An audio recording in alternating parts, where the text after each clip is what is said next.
Poor lady, ये शब्द है क्या? क्या मतलब है इसका? इस देश के विपक्ष का जो एक बड़ा परिवार है वो समझता है कि हमारा इंटाइटलमेंट है इस देश पर राज करना। पंडित जवाहरलाल नेहरू कभी उनको राष्ट्रपति नहीं बनाना चाहते थे। उन्होंने कहा नेहरू जी से कि मैं पटना जाना चाहता हूं, उनके अंतिम संस्कार में आप भी चलिए। नेहरू जी ने कहा मैं राजस्थान जा रहा हूं फंड कलेक्शन करने के लिए, मैं नहीं जाऊंगा और आपको भी नहीं जाना चाहिए। बिना कैबिनेट के अप्रूवल के इमरजेंसी को साइन करवाया गया। ये राष्ट्रपति को सम्मान देते हैं ये लोग। ज्ञानी जैल सिंह के साथ राजीव गांधी का क्या व्यवहार था? प्रणब मुखर्जी को इन लोगों का बस चलता तो कभी भारत के राष्ट्रपति नहीं बनने देते। अब 8 तारीख को दिल्ली की बारी है। संविधान बचाने की बात करते हैं तो पहले संविधान के संरक्षक राष्ट्रपति का सम्मान करना सीखिए। कि राहुल गांधी पढ़े और समझे, वो तो होमवर्क करते नहीं, आप जानती हैं। ये कुंभ का नाम सुनते और सनातन का नाम सुनते उनको परेशानी क्यों हो जाती है? हजारों साल में तो सनातन को लोग कमजोर कर नहीं सके, ये लोग क्या है जो सनातन को कमजोर? पाताल भी चले गए, कोयला घोटाला कर दिया। याद करिए कांग्रेस वालों, इनको परेशानी होती है कि गरीब आदमी एम्पावर होता है कि हम सरहद पर सड़कें नहीं बनाएंगे क्योंकि हमको चीन को इरिटेट नहीं करना है। पुलवामा में अटैक हुआ तो पिटाई भी करके ठंडा कर दिया। ये हिम्मत है हमारी। जिस लाल चौक पर पाकिस्तान का झंडा लहरता था, आज वहां तिरंगा लहरता है और भारत माता की जय हो। लेकिन उधर से गोली चली तो तुम गिनती नहीं करोगे जब तक ठंडा नहीं कर दो। सरदार पटेल मरे 1950 में, उनको भारत रत्न मिला 1991 में। क्यों? एक नेहरू जी ने हैंडल किया कश्मीर को, नरेंद्र मोदी को आना पड़ा उसको संभालने के लिए। सरदार पटेल के साथ यह अन्याय क्यों? जहां हुए बलिदान मुखर्जी, वो कश्मीर हमारा है। द्रौपदी मुर्मू जी बहुत ही साधारण परिवार से आगे बढ़ी और अपनी मेहनत, शिक्षा, लगन और सेवा भाव से वो राज्यपाल बनी। और मैं कहना चाहूंगा, राज्यपाल से हटने के बाद वो अपने गांव चली गई। उनके परिवार में कई कष्ट हुआ। बेटियों को पढ़ाने के लिए उन्होंने स्कूल खोला और बाद में मुझे गर्व है भारत के प्रधानमंत्री पर कि एक वंचित आदिवासी समाज की एक योग्य नेत्री को भारत का राष्ट्रपति बनाया गया। और उस सभापति जी, मैं ये बात बहुत शालीनता से कहना चाहूंगा कि पिछले 2 वर्षों में जब से वो राष्ट्रपति हैं, उन्होंने अपनी गरिमा, अपनी शालीनता से राष्ट्रपति के पद को एक नई ऊंचाई दी है। ये मैं सदन में कहना चाहता हूं।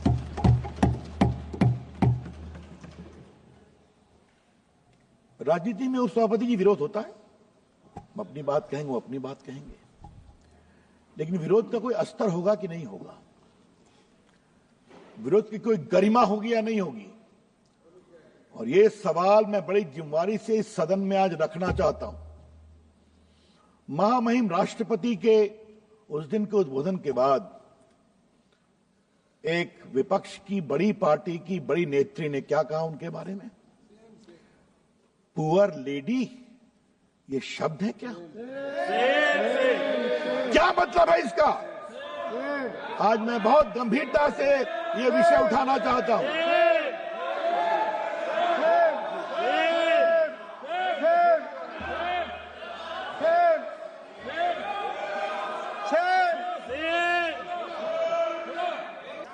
ये बात इसलिए मैं कहना चाहूंगा कि शायद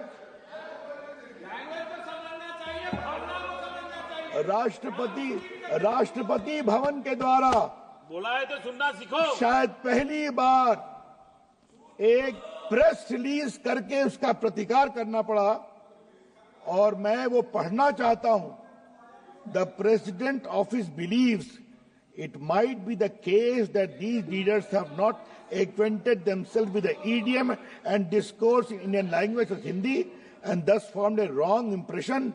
In any case, such comments are in poor taste, unfortunate and entirely avoidable.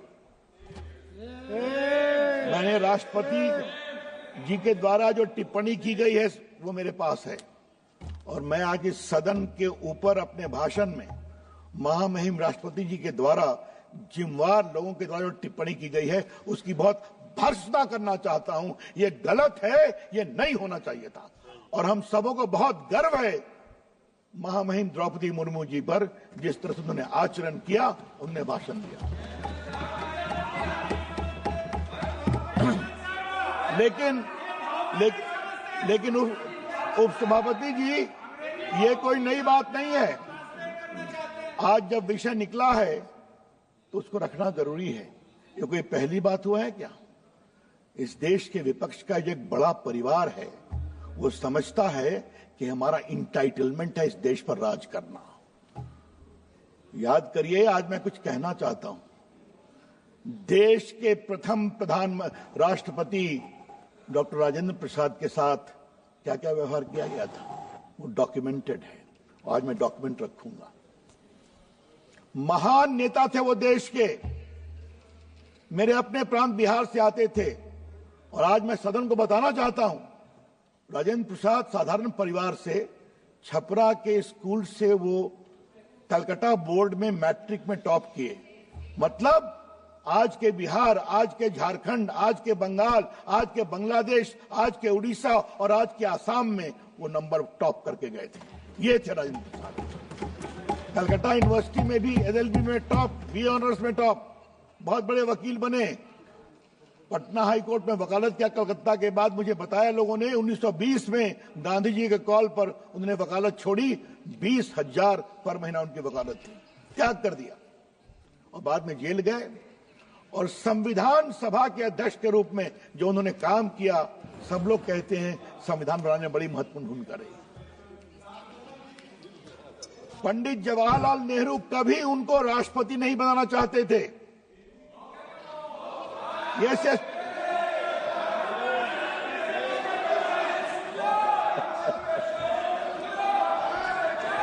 उपसभापति जी, दुर्गादास देश के एक बहुत बड़े पत्रकार थे। उन्होंने 1959 में एक किताब लिखी, India from Curzon to Nehru and after.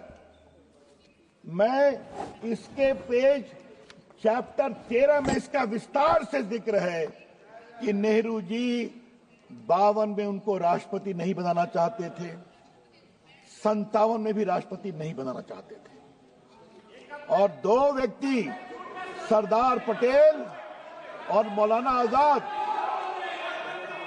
इन दोनों ने कहा है। बैठिए बैठिए सर, ये दुर्गादास जी देश के बड़े पत्रकार थे, और सर एक बात और जाने सर, ये बहुत जरूरी है सर। डॉक्टर राजेंद्र प्रसाद का निधन 63 में हुआ। उस समय भारत के राष्ट्रपति राधाकृष्णन थे। उन्होंने कहा नेहरू जी से कि मैं पटना जाना चाहता हूं, उनके अंतिम संस्कार में आप भी चलिए। नेहरू जी ने कहा मैं राजस्थान जा रहा हूं फंड कलेक्शन करने के लिए, मैं नहीं जाऊंगा और आपको भी नहीं जाना चाहिए।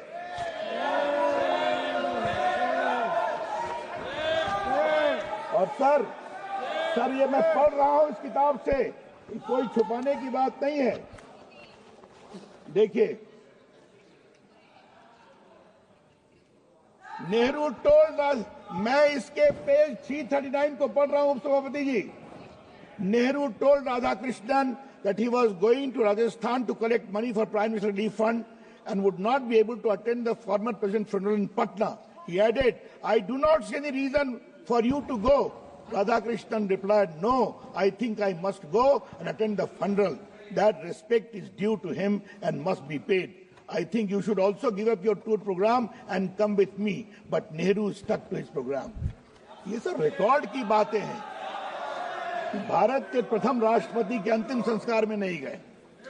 सर आज जब बात चली है सर, तो इस किताब की एक और बात कोट करनी है, और मैं सदन के सामने रखना चाहूंगा। ये मौलाना आजाद के साथ दुर्गादास हर रविवार को कॉफी पीते थे।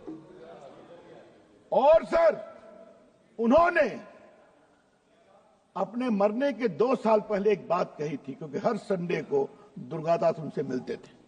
और क्या कहा था सर, मैं उसको आज रखना चाहता हूं।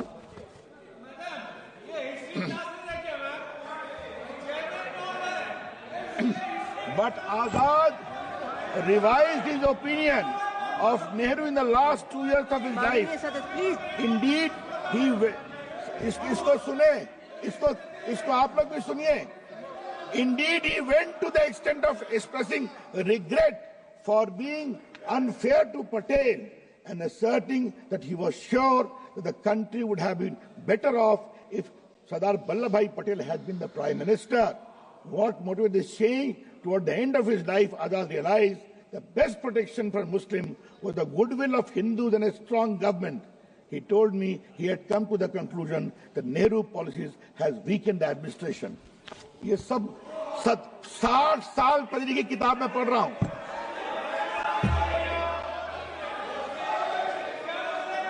उपसभापति जी, सवाल सिर्फ डॉक्टर राजेंद्र प्रसाद का नहीं है। याद करिए, फखरुद्दीन अली अहमद थे भारत के राष्ट्रपति। इमरजेंसी लगाई गई थी, हम लोगों ने संघर्ष किया था और उनको बिना कैबिनेट के अप्रूवल के इमरजेंसी को साइन करवाया गया। ये राष्ट्रपति को सम्मान देते हैं ये लोग। ज्ञानी जैल सिंह के साथ राजीव गांधी का क्या व्यवहार था, ये सब रिकॉर्ड की बात है, ये हम सभी जानते हैं। और सर, प्रणब मुखर्जी को इन लोगों का बस चलता तो कभी भारत के राष्ट्रपति नहीं बनने देते, ये भी मैं कहना चाहता हूं। ये तो हमारी सरकार है, उन्होंने सम्मान से काम किया और उनको भारत रत्न दिया। ये बात इसलिए मैंने कहा कि माननीय राष्ट्रपति महामहिम द्रौपदी मुर्मू जी के साथ जो टिप्पणी की गई वो नई बात नहीं है, ये इनकी परंपरा में है, ये इनका पॉलिटिकल डीएनए है। हाँ?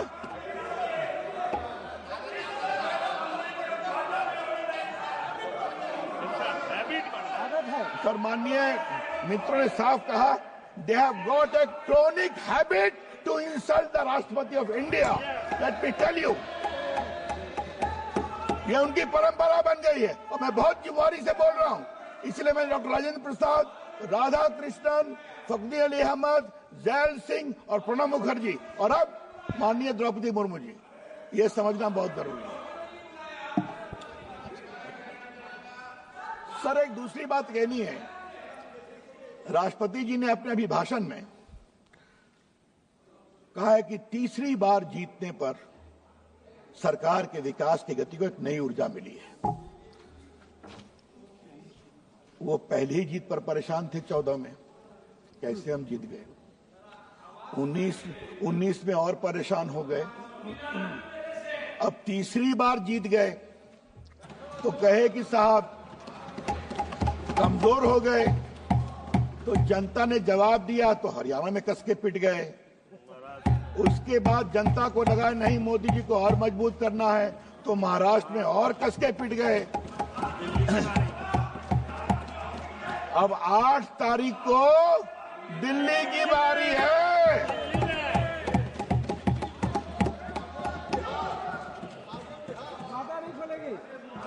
बिहार पर काफी बोलना, आ रहा हूं। सर, इतना सिमटते जा रहे हैं उपसभापति जी, इतना सिमट गए हैं, फिर भी वही अहंकार है, वही गुरूर है, ये मुझे आज तक नहीं समझ में आया। थोड़ा तो सम्मान करना सीखिए। और कल मैंने देखा, हमारे विपक्ष के गुणी नेता का एक वक्तव्य देखा, हम संविधान बदलना चाहते हैं, वो संविधान बदलने नहीं देंगे। कौन कह रहा है बदलने की बात है? ये तो आप 2 साल से 3 साल से आलाप कर रहे हैं। लेकिन मैं उनसे कहूंगा, संविधान बचाने की बात करते हैं तो पहले संविधान के संरक्षक राष्ट्रपति का सम्मान करना सीखिए, ये मैं कहना चाहता हूं। मैंने आर्टिकल 79 जान के पढ़ा कि राहुल गांधी पढ़े और समझे। वो तो होमवर्क करते नहीं, आप जानती हैं। तो मैंने आज जान के रिपीट किया कि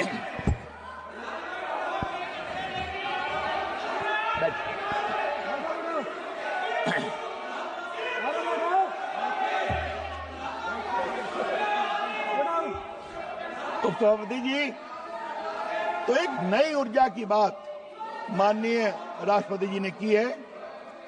राष्ट्रपति जी ने जो कुंभ में महान आयोजन चल रहा है उसकी भी चर्चा की है। कल रात तक खबर मिली 35 करोड़ लोग स्नान कर चुके हैं, 35 करोड़ लोग। उन्होंने दुख भी प्रकट किया, जो लोग एक हादसा हुआ उसकी भी जांच चल रही है और उस जांच में भी षड्यंत्र की बू आ रही है।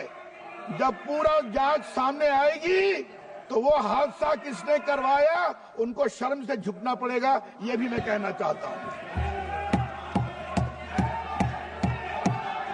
उपसभापति जी, मुझे एक बात जरूर कहनी है, ये कुंभ का नाम सुनते और सनातन का नाम सुनते उनको परेशानी क्यों हो जाती है, क्या हो जाता है?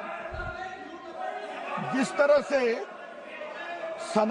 और एक बात मैं इस सदन में साफ साफ करना चाहता हूं, सनातन का अपमान नहीं सहेगा हिंदुस्तान, ये आप जान लीजिए। बिल्कुल हमें गर्व है कि हमारे देश में सनातन परंपरा है। और एक बात मैं और कहूंगा उपसभापति जी, बड़ी विनम्रता से, हजारों साल में तो सनातन को लोग कमजोर कर नहीं सके, ये लोग क्या है जो सनातन को कमजोर कर।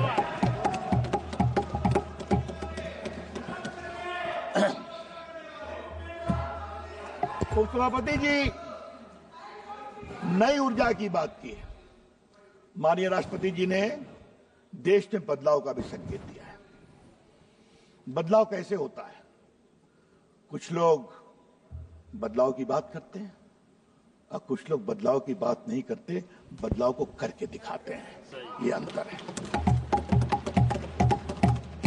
उधर से कहा गया था ना, गरीबी हटाओ, बहुत बड़ा नारा चला था, क्या हुआ? और यहां पर अगर मोदी जी ने कहा कि मेरी सरकार गरीबों के लिए जिएगी, किसानों के लिए जिएगी, तो करके दिखाया। और राष्ट्रपति जी ने अपने अभिभाषण में उसकी चर्चा की है। 80 करोड़ लोगों को खाना मिल रहा है कि नहीं, कितने वर्षों से मिल रहा है? सैकड़ों की संख्या में शौचालय बने हैं कि नहीं?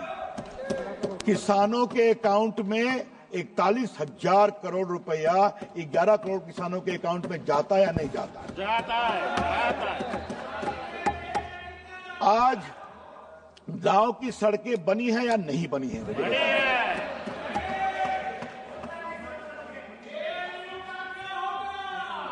और ये सारा स्कूल हो या अस्पताल हो या आयुष्मान भारत हो या गरीबों की सेवा हो या लखपति दीदी हो या ड्रोन दीदी हो, ये भारत के बदलाव के जो नए कार्यक्रम हैं, ये बिना किसी घोटाले के चल रहे हैं, ईमानदारी से चल रहे हैं।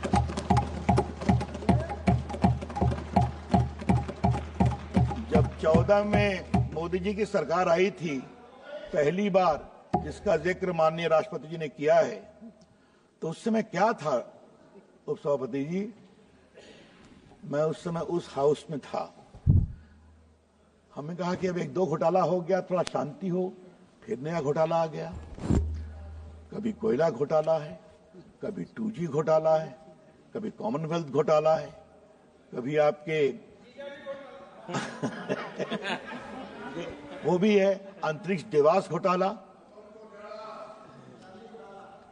उपसभापति जी, हम लोग पंच तत्व से ये शरीर पंच तत्व से बनता है ना। तो बाद में मालूम हुआ कि उनकी सरकार को यह बताया गया था कि पंच तत्व का सिद्धांत तब तक सफल नहीं होगा जब तक 5 तत्व में घोटाला नहीं करोगे। अब आप देख लीजिए, जमीन का घोटाला करके दिखाया, आकाश का घोटाला हेलीकॉप्टर घोटाला करके दिखाया, वायु का 2G घोटाला करके दिखाया, जल में सबमरीन घोटाला करके दिखाया, और ये सब नहीं छोड़े तो पाताल भी चले गए, कोयला घोटाला कर दिया। क्या बोलेंगे ये लोग? और आज जो स्थिति आ रही है, मोदी जी की सरकार ईमानदारी से काम करती है, ईमानदारी से काम करती है। और मैं उनको आज उनके खींच को मैं समझता हूं। राजीव गांधी का एक वक्तव्य था ना कि मैं दिल्ली से 1 रुपया भेजता हूं, जमीन पर 15 पैसा पहुंचता है। मोदी जी की सरकार में 100 रुपया भेजते हैं तो गांव में 100 रुपया पहुंचता है। ये अंतर है डिजिटल तरीके से। सभापति जी, थोड़ा मैं देश की अर्थव्यवस्था के बारे में बोलना चाहता हूं, क्योंकि महामहिम राष्ट्रपति ने उसकी चर्चा की है। बाकी चूंकि हमारे बहुत ही गुणी मित्र रामवीर बिदुड़ी जी ने बाकी क्या शौचालय कितने बने, क्या बने, वो चर्चा की है, तो मैं उसको रिपीट नहीं करूंगा। लेकिन अर्थव्यवस्था पर कुछ बोलना जरूरी है। याद करिए कांग्रेस वालों, 2014 में भारत की अर्थव्यवस्था थी फ्रेजाइल 5, मतलब इतनी कमजोर 5 कि कब गिर जाए पता नहीं। और आज मैं अपना एक व्यक्तिगत अनुभव इस हाउस में बताना चाहता हूं। मैं 13 में सभापति जी न्यूयॉर्क गया था एक सेमिनार को एड्रेस करने के लिए। उस समय मैं विपक्ष में उपनेता था राज्यसभा में। तो मालूम हुआ कि मैं आया हूं, मैं एक निजी यात्रा पर था। तो जितने भारत में पूंजी निवेशक हैं, हम आपसे मिलना चाहते हैं। हमारा पैसा सेफ है कि नहीं सेफ है? क्या अब हिंदुस्तान की अर्थव्यवस्था डूबने जा रही है? सभापति जी, हम उनकी तरह नहीं हैं कि विदेश में जाके भारत की आलोचना करें। हमने एक ही बात कहा कि नहीं, भारत ठीक होगा। उन्होंने कहा कि क्या आपकी सरकार आ रही है? हमने कहा जरूर आ रही है, और भारत की अर्थव्यवस्था मजबूत करेगी। और आज वो फ्रेजाइल 5 से भारत की इकोनॉमी टॉप 5 पहुंच गई है। और सभापति जी, मैं इसमें क्या वर्ल्ड बैंक, क्या इन्वेस्टर्स, इन सबों ने भारत की अर्थव्यवस्था की भूरी भूरी प्रशंसा की है। मुझे मालूम है उनको पछता नहीं है, इसलिए उनकी परेशानी मैं समझता हूं। लेकिन अगर आपको 5वां से परेशानी है तो हम तीसरा भी करके दिखाने वाले हैं। आप देखिए, भारत की अर्थव्यवस्था दुनिया की तीसरी इकोनॉमी बन के दिखाएगी। इसलिए सर पूंजी निवेश कैसे होता है, यह बहुत बेसिक बात समझने की जरूरत है। आपके यहां सरकार कैसी है, सरकार स्टेबल है कि नहीं, पॉलिसी स्टेबल है या नहीं, निर्णय ईमानदारी से होते हैं या नहीं, ये सब बातें देखनी पड़ती है। और जब ये होता है तो जनता विश्वास करती है, क्योंकि भारत की उद्यमशीलता पर। आज देखिए, माननीय राष्ट्रपति जी ने भारत के डिजिटल बदलाव की चर्चा की है। क्या है डिजिटल बदलाव? ये digital India, make in India, startup India, stand up India, ये सब जो कार्यक्रम शुरू किए गए, आज वो आधार का कितना विरोध किया था इन लोगों ने। आज आधार के माध्यम से जो डिजिटल बायोमेट्रिक्स है वो सीधा आपके अकाउंट में पहुंच रहा है। 135 करोड़ आधार कार्ड है sir. Madam, 120 crore mobile phone है, जिसमें 95 करोड़ स्मार्टफोन है, सब में इंटरनेट है। आज गांव-गांव में लोग मोबाइल का उपयोग करते हैं और गूगलिंग करते हैं और सर्फिंग करते हैं।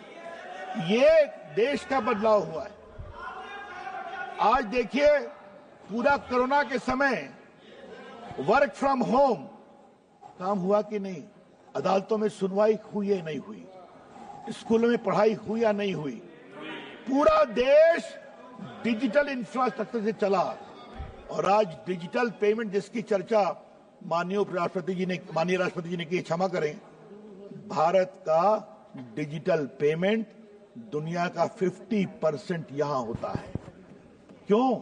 गरीब आदमी भी, इनको परेशानी होती है कि गरीब आदमी इंपावर होता है।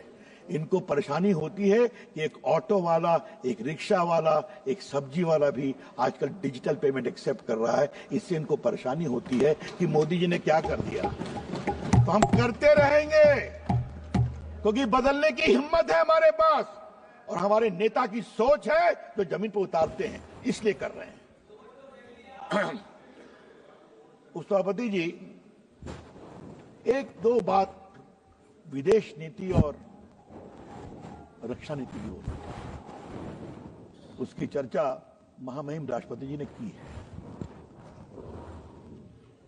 याद करिए, इनकी सरकार में क्या आलम था कि देश के सैनिकों को बुलेट प्रूफ जैकेट नहीं थे, याद है ना? इस पर चर्चा बहुत हुई है इस सदन में, और बुलाइए, रिकॉर्ड देखिए।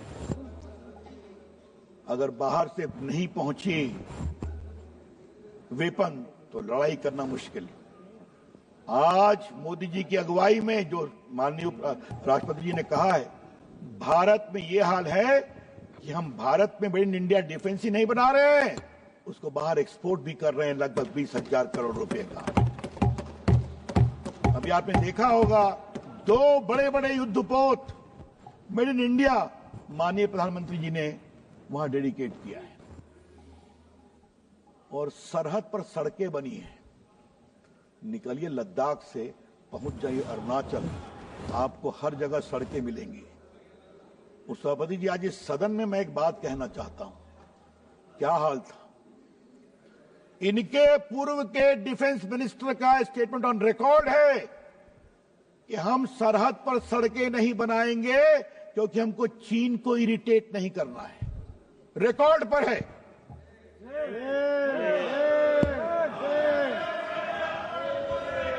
सभापति जी, तो हम लोग गए थे लद्दाख, तो वहां मालूम हुआ कि वहां पर मुखिया लोगों ने कहा कि हमारी ग्रामीण सड़कें नहीं बनती हैं। क्यों नहीं बनती हैं?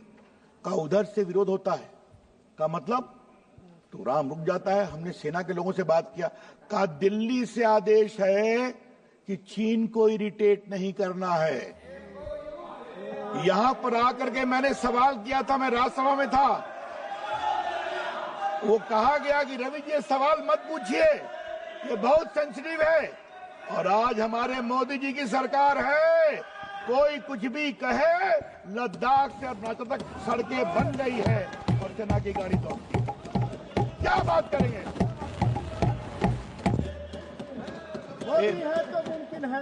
एक पिटाई किया उरी में और फिर दूसरी पिटाई किया, और किसी की अब हिम्मत है क्या? कोई मुंबई और दिल्ली के हमलों का कोई हिम्मत कर सकता है क्या? हम शांति में, हम पुलवामा में अटैक हुआ तो पिटाई भी करके ठंडा कर दिया, ये हिम्मत है हमारी।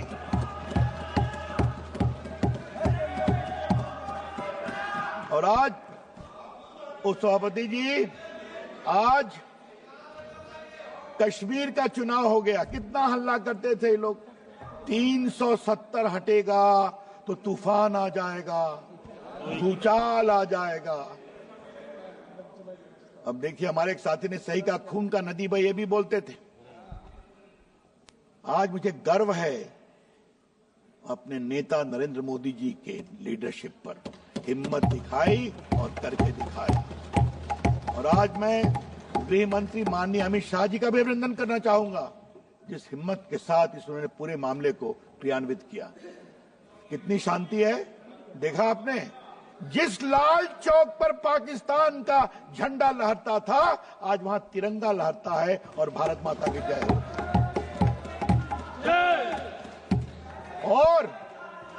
और अगर कोई पाकिस्तान की शाह पर घुस गया तो उसकी जिंदगी 2 दिन की होती है, उसमें उसका सफाया हो जाता है।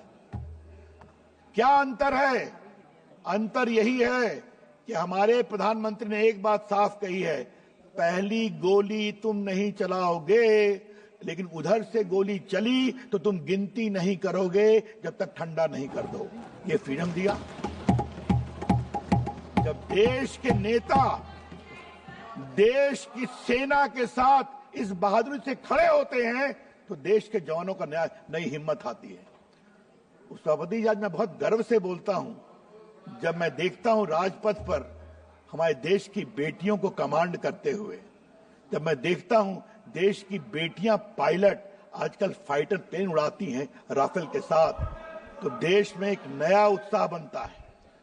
क्या वो ड्रोन दीदी हो या जेट की पायलट दीदी हो, क्या वो बीमा सखी हो या बीएसएफ सीआरपीएफ की जवान लेडियां, हमारी बहनें जो सरहद पे सुरक्षा करती हैं।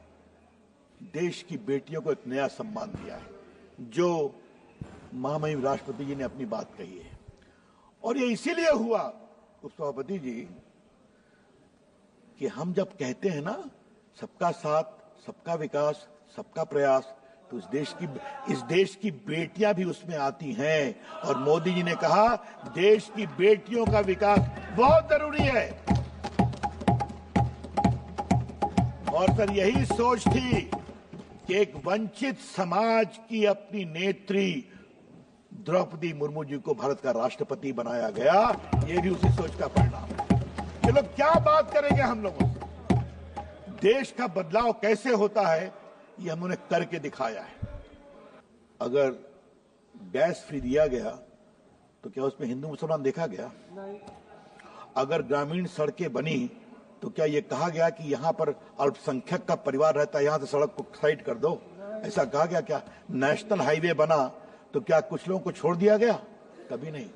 हमें कोई वोट दे या न दे, हम कहते हैं सबका साथ, सबका प्रयास, तो सबके लिए हम काम करते हैं। ये काम करके दिखाया। और उपसभापति जी, यूपी बिहार की बात कहने की जरूरत नहीं है। मैं बिहार से आता हूं, अभी चर्चा करने जा रहा हूं। वहां पर क्या हुआ? मुख्यमंत्री कहते थे यहां सड़क मत ले जाओ, हमको वोट नहीं दिया। ये सच्चाई है कि नहीं? यूपी में सच्चाई है कि नहीं? तो ये हमारे मोदी जी की सोच है। और हम लोग को उन्होंने ईमानदारी से कहा कि सबको एक निगाह से देखो। सरदार पटेल मरे 1950 में, उनको भारत रत्न मिला 1991 में। क्यों? देश के रत्न थे। 550 रियायतों में एक को छोड़कर बाकी सब रियासतें सरदार पटेल ने हैंडल किया, वहां कोई समस्या नहीं है। एक नेहरू जी ने हैंडल किया कश्मीर को, नरेंद्र मोदी को आना पड़ा उसको संभालने के लिए। और आज वो वहां चुनाव होकर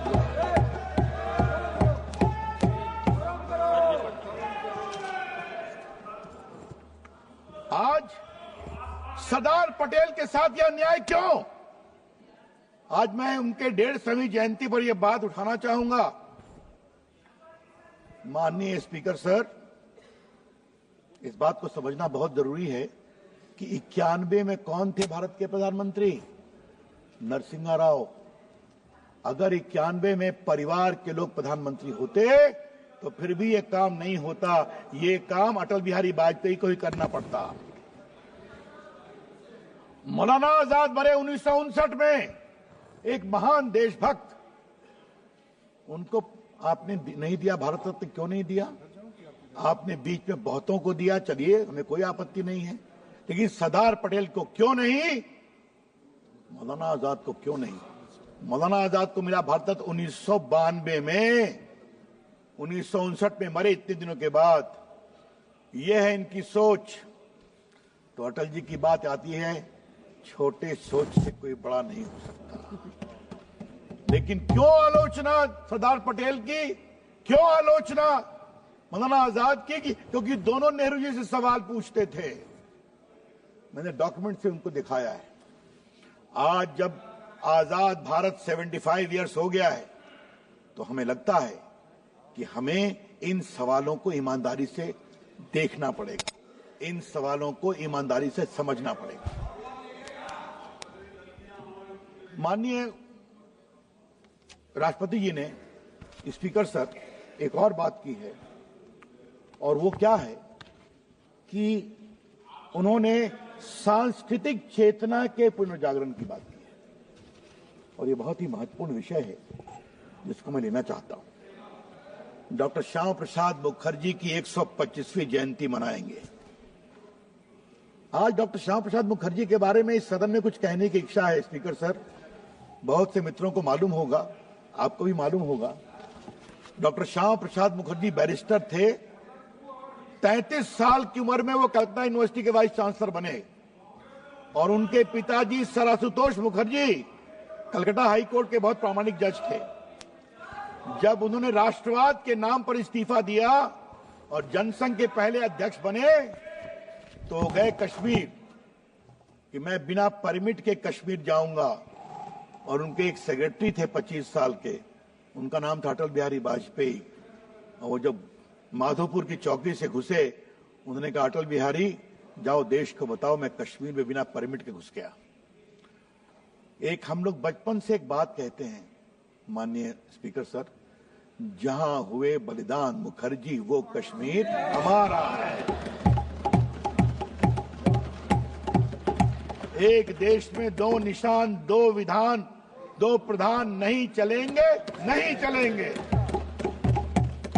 और आज जब कश्मीर में तिरंगा लहरा रहा है कस करके, तो लगता है कि श्यामा प्रसाद मुखर्जी का सपना सही हुआ।